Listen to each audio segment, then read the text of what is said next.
আমরা বাবার মর্ম প্রত্যেকেই প্রথম থেকে বুঝি না। কখন বুঝি জানো? যখন আমাদের দাঁত থাকতে দাঁতের মর্ম বুঝি না, তখন বুঝি। তাই বাবাদের স্থান, দয়া করে বাবা মায়ের স্থান বৃদ্ধাশ্রমে নয়, হোক মনের অন্তরালে, বা মৃত্যুর পর তাকে ভালো ভালো মিষ্টি ফল ফুলের মালা দিয়ে অভ্যর্থনা না করে বেঁচে থাকাকালীন তাকে খেতে দাও, তার সঙ্গে সময় কাটাও, তাকে ভালোবাসো, যত্নে রাখো। তবেই তো তোমার তো কর্তব্য তুমি করলে।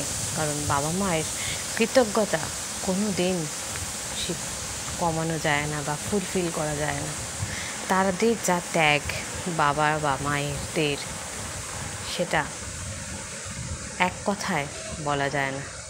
এক কথায় বলা যায় বাবা মানে ছাতা, বাবা মানে বটবৃক্ষ, বাবা মানে নানান আবদারের, নানা যন্ত্রণার ওষুধ, যে এক কথায় মুচকে এসে বলে আমি আছি পাশে। হয়তো দ্বিতীয় ব্যক্তিটা এইভাবে আগলে রাখতে পারে না, আবার অনেকেই পারে। বাবা মানে সব মেয়েদের মুশকিল আসান বা সব ছেলেদের মুশকিল আসান। বাবা মানে ছাতা, আবার মাও কোনো যন্ত্রণা মুখে না বললেও এক কথায় বলে দেবে। বাবা মায়ের পিতৃদিবস বা মাতৃদিবস যথাযোগ্য একদিন নয়, পালন করা উচিত প্রতিটা দিন, প্রতিটা মুহূর্ত।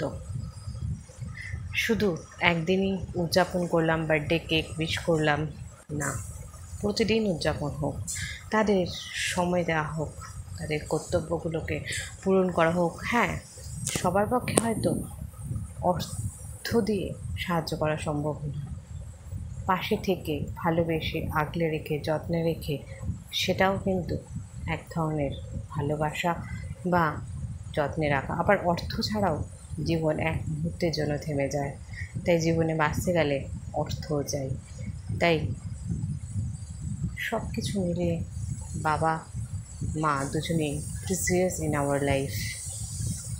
যত দুঃখ কষ্ট যন্ত্রণা তোমাকে কেউ কিছু বললে তারা গর্জে ওঠে সর্বপ্রথম বলে ওঠে আমার মেয়ে বা আমার ছেলে খারাপ হতেই পারে না। এই কথা বলার জন্য দ্বিতীয় ব্যক্তি বা তৃতীয় ব্যক্তি পাওয়া খুব ভাগ্যের দরকার। তাই আর বেশি কিছু আর না বাড়িয়ে সব বাবাদের জানাই শত কোটি প্রণাম। আমার বাবা মাকেও জানাই প্রণাম। ভালো থেকো প্রত্যেকে, সুস্থ থেকো।